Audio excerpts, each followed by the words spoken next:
সবার সামনে মুক্তির মুখোশ খুলে দিতে মুক্তির নকল চুল খুলে নিল কম্পাস। হ্যাঁ বন্ধুরা, এমনটাই দেখা যাবে। বিস্তারিত জানতে ভিডিওটিতে লাইক দিয়ে চ্যানেলটি সাবস্ক্রাইব করে দেখতে থাকুন। গল্পের শুরুতেই দেখা যাবে কম্পাস যখন কলেজ থেকে বেরিয়ে বাড়ির দিকে ফিরছে, ঠিক তখনই মুক্তি কম্পাসের পিছু করলে তখন কম্পাস দেখে ফেলে আর বলতে থাকে, প্রিয়ঙ্গদা ম্যামকে তো মনে হচ্ছে না যে উনি অসুস্থ আর কিংবা কিংবা অনেক বয়স্ক, দেখে মনে হচ্ছে একটি ইয়াং মানুষ হেঁটে যাচ্ছে। তার মানে ইনি কে? এরপরে দেখা যায় কম্পাসের ফোনে একটি নোটিফিকেশন এলে তখন কম্পাস দেখতে পায় প্রিয়ঙ্গদা ম্যাম হসপিটালে ভর্তি। এটা দেখে অবাক হয়ে যায় কম্পাস। এরপরে কম্পাস বুঝতে পারে যে এটা মুক্তি। এরপরে ঋতুজাকে ফোন করে সব ঘটনা খুলে বললে তখন ঋতুজা বলতে থাকে, কম্পাস তুই কলেজে আয়, আমি কলেজে যাচ্ছি। তখন দেখা যায় কম্পাস বলতে থাকে, সঙ্গে সঙ্গে অখিলেশ স্যারকেও নিয়ে আসবে মা, কারণ আমার মনে হচ্ছে এসবের সঙ্গে অখিলেশ স্যারও জড়িত আছে। এ কথাটা শুনে অবাক হয়ে যায় ঋতুজা। ঋতুজা বলতে থাকে, এসব তুই কি বলছিস? তখন কম্পাস বলতে থাকে, হ্যাঁ মা, আমি জানি তোমার খারাপ লাগছে, তারপরেও আমি বলছি, কারণ এসবের পেছনে অখিলেশ স্যার জড়িত আছে এটা আমি নিশ্চিত। আর উনি আমাদের সঙ্গে ভালো মানুষের নাটক করে এভাবে মুক্তিমাসিকে সাহায্য করছে আমাদের পরিবারের ক্ষতি করার জন্য। মা প্লিজ বোঝার চেষ্টা করো।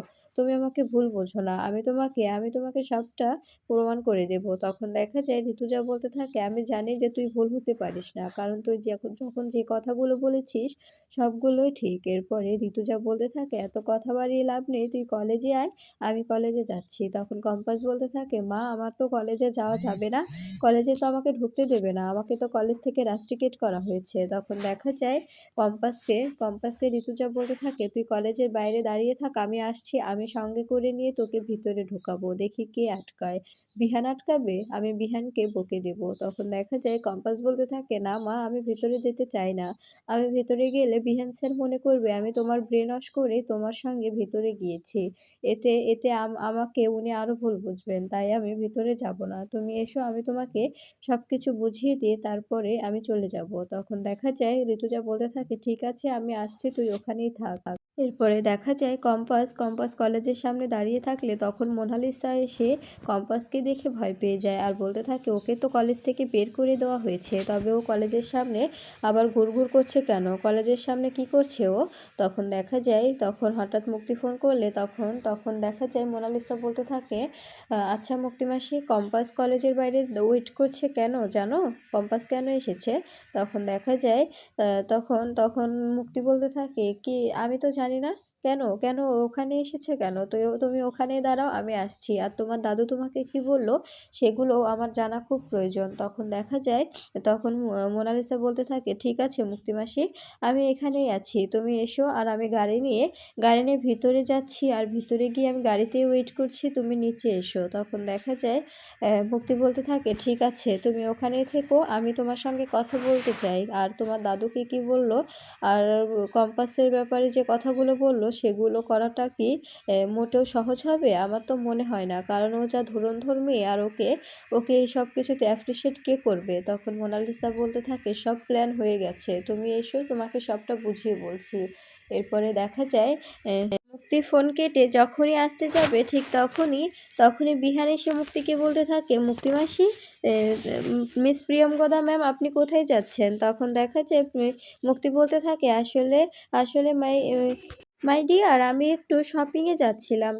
তখন বিহান বলতে থাকে, প্লিজ এখন যাবেন না, আমার বাবা মা আপনার সঙ্গে কথা বলতে চায়, তাই ওনারা আসছেন। এরপরে এটা শুনে ভয় পেয়ে যায় মুক্তি। এরপরে দেখা যায় কম্পাসকে নিয়ে ভিতরে আসলে তখন তখন ঋতুজাকে আর কম্পাসকে একসঙ্গে দেখে অবাক হয়ে যায় বিহান ও মুক্তি ও মোনালিসা।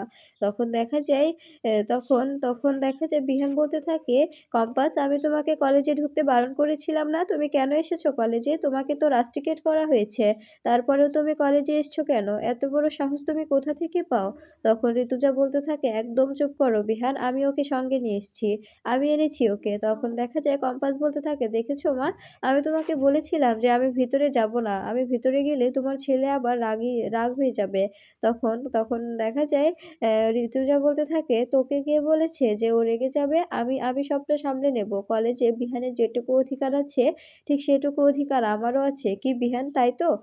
আমার অধিকার বোধ থেকে আমি কম্পাসকে ভিতরে নিয়ে এসেছি। এতে কি তোর কোনো আপত্তি আছে? তখন বিহান চুপ করে বলতে থাকে, "না মা, তোমার প্রতি আমি কোনো আপত্তি জানাতে পারি বলো?" তখন দেখা যায় তখন ঋতুজা বলতে থাকে, "তবে চুপ করে থাক। কম্পাস একটি কাজ করতে এসছে। কাজটা শেষ হয়ে গেলেই কম্পাস চলে যাবে।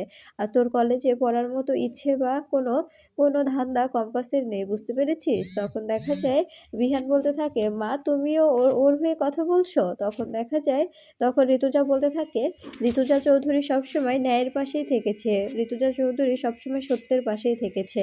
আমি কখনো ভাবিনি যে আমার ছেলেটা এক মুহূর্তে এভাবে পাল্টি খেয়ে যাবে। আমার ছেলেটা এক মুহূর্তে একটি বাইরের মেয়েকে বিশ্বাস করে তার বউকে বাড়ি থেকে বের করে দেবে।" তখন এই কথাগুলো শুনে কষ্ট পায় বিহান। বিহান বলতে থাকে, "মা তুমি আমাকে ভুল বুঝছো?" তখন দেখা যায় ঋতুজা বলতে থাকে, "তুমি যেটা মনে করবে বাবা। আমি তোমাকে এভাবে শিক্ষা দিয়েছি আমি ভাবতে পারিনি।" তখন দেখা যায় বিহান চুপ করে দাঁড়িয়ে থাকলে তখন মুক্তি অবাক হয়ে কম্পাসের দিকে তাকিয়ে থাকে। তখন দেখা যায় কম্পাস বলতে থাকে, "আচ্ছা প্রিয়ঙ্গদা ম্যাম, আপনার বয়স কত অনুমানিক বলুন তো?" তখন দেখা যায় হঠাৎ মুক্তি বলে ওঠে, "আচ্ছা মাই ডিয়ার, তুমি আমার বয়স জিজ্ঞেস করছো কেন? আমার বয়স তো হবে অনেক। কেন? কি হয়েছে? কোনো সমস্যা?" তখন দেখা যায় কম্পাস বলতে থাকে, "আপনি একটু নিজের কণ্ঠে কথা বলুন। এভাবে আর ন্যাকামো করতে হবে না।" তখন মুক্তি বলতে থাকে, "এসব তুমি কি বলছো? তুমি আমার সঙ্গে এভাবে কথা বলছো কেন?" তখন বিহান বলতে থাকে, "কম্পাস তোমার এত বড় সাহস? তুমি প্রিয়ঙ্গদা ম্যামের সঙ্গে এভাবে কথা বলছো? মা তুমি দেখতে পাচ্ছ না ও কিভাবে কথা বলছে ম্যামের সঙ্গে? এভাবে আমাদের কলেজের ম্যামকে অপমান করার সাহস ও কোথা থেকে পায়?" তখন দেখা যায় কম্পাস বলতে থাকে, "একটু চুপ করে দেখুন না, একটু আমাকে কথা বলতে দিন। এতটা উত্তেজিত হচ্ছেন কেন?" তারপরে দেখা যায় ঋতুজা বলতে থাকে, "চুপ করে থাকো বিহান, ও যা করছে করতে দাও।" এরপরে কম্পাস বলতে থাকে, "আচ্ছা আপনি যে প্রিয়ঙ্গদা তার কি প্রমাণ আছে আপনার কাছে?" তখন ভয় পেয়ে যায় মুক্তি বলতে থাকে, "কি বলছো এসব? আমি প্রিয়ঙ্গদা, এতে আবার কিসের প্রমাণের প্রয়োজন?" তখন কম্পাস বলতে থাকে, "কারণ আমি তো দেখলাম মিস প্রিয়ঙ্গদা ম্যাম একটি পাহাড়ের ওপর পড়েছিল। সেখান থেকে ওনাকে হসপিটালে নিয়ে আসা হয়েছে আর খবরে ওনার নামে পেপার ছাপানো হয়েছে। কিন্তু আপনি কে? প্রিয়ঙ্গদা যদি উনি হয় তবে আপনি কে? আর আপনি যদি প্রিয়ঙ্গদা হন তবে উনি কে? এই ব্যাপারটা কেমন যেন একটা অদ্ভুত লাগছে না? তাই আপনার কাছে এলাম জানতে যে আপনি কি প্রিয়ঙ্গদা নাকি উনি প্রিয়ঙ্গদা?" তখন দেখা যায় কথাটা শুনে অবাক হয়ে যায় মুক্তি তখন থতমত করতে থাকলে তখন কম্পাস বলতে থাকে, "কারণ আপনি হচ্ছেন নকল প্রিয়ঙ্গদা, তাই ভয় পেয়ে যাচ্ছেন। আর যিনি আসল প্রিয়ঙ্গদা তিনি এখন বর্তমানে কোমায় আছে। আপনারা তাকে এমন অবস্থা করেছেন যে মহিলাটি এখন কোমায় পড়ে আছে। উনি বিছানায় শয্যাশায়ী হয়ে পড়ে আছে।" এ কথাটা শুনে মুক্তি ভয় পেয়ে পালাতে গেলে তখন হঠাৎ কম্পাস মুক্তির মাথা থেকে চুলটা থাপ্পা দিয়ে তুলে নেয়। এটা দেখে অবাক হয়ে যায় বিহান। বিহান বলতে থাকে, "মুক্তি মাসি তুমি? তুমি তো তুমি তো এভাবে কেন এসেছো তুমি? আর প্রিয়ঙ্গদা ম্যামকে কে এরকম করে পাহাড়ে রেখে এসছে? তুমি সত্যি করে বলো তো?"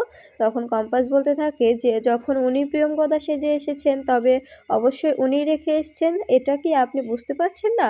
আপনার মাথায় নাকি এত জ্ঞান, এত বুদ্ধি, তারপরে এটুকু ব্যাপারটা আপনি বুঝতে পারছেন না? কেমন অদ্ভুত লাগছে না আপনার কাছে?" তখন দেখা যায় তখন ঋতুজা বলতে থাকে, "বিহান তুমি তো অনেক বুদ্ধিমান ছেলে। তুমি তবে বুঝতে পারছো না যে মুক্তি এসব আমাদের ক্ষতি করার জন্যই করছে?" তখন দেখা যায় কম্পাস বলতে থাকে, "এখানে আরেকটি মাথাও কাজ করছে। এখানে আছে অখিলেশ চৌধুরী, অভিজ্ঞান দত্ত, মোনালিসা দত্ত, সবাই মিলে এই কাজটা করেছে। একটা বৃদ্ধা মহিলাকে এভাবে অসুস্থ করে পাহাড়ে রেখে আসার কি কোনো প্রয়োজন ছিল মুক্তি মাসি? আপনি এভাবে বাড়ি থেকে বেরিয়ে এরকম একটি কাজ কি করে করতে পারেন? আপনাকে অনেক শুধরানোর সুযোগ দেওয়া হয়েছে, কিন্তু আর নয়। এভাবে বারবার যদি আপনি মানুষের ক্ষতি করতে চান তবে তো আপনাকে আর বাইরে রাখা যাবে না। আপনি তো অবশ্যই ক্রিমিনাল হয়ে উঠেছেন। এত বড় ক্রিমিনাল হয়ে উঠেছেন যার কোনো অস্তিত্ব নেই। এত বড় ক্রিমিনাল হয়ে উঠলে আমাদের সমাজের জন্য তো ক্ষতি হবে।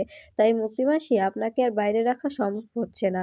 তখন ঋতুজা অফিসারকে ডাক দিলে তখন মুক্তি বলতে থাকে, "অফিসার কেন?" তখন ঋতুজা বলতে থাকে, "কারণ তোকে ধরিয়ে দিব। তুই যে কাজগুলো করেছিস মুক্তি, আগে অনেক কাজ করেছিস। তোকে কম্পাস ক্ষমা করে দিয়েছে। কিন্তু এবার তুই তুই যে কাজটা করেছিস সেটা ক্ষমার অযোগ্য। এটার জন্য তুই কখনো ক্ষমা পাবি না। এটা কখনোই ক্ষমা করার যোগ্য নয়।" একটি বৃদ্ধা মহিলা হসপিটালের বেডে শুয়ে কাতরাচ্ছে। উনি এমনভাবে শয্যাশায়ী হয়েছে যিনি কোনো কথা বলতে পারছে না। শুধুমাত্র দেখছে। শুধু দেখতে পাচ্ছে। "বিহান, তুই বুঝতে পারছিস যখন তোকে অভিজ্ঞান দত্ত এরকম অবস্থা করেছিল তখন তোর কেমনটা লেগেছিল?" আর উনি হচ্ছেন বৃদ্ধা একটি মহিলা। "ওনার কেমন লাগছে? তুই কি ব্যাপারটা একটুও ধারণা করতে পারছিস?" এ কথাটা শুনে ভেঙে পড়ে বিহান। বিহান বলতে থাকে, "মুক্তি মাসি, ছি! তুমি এতটা নিচে নামতে পারো?"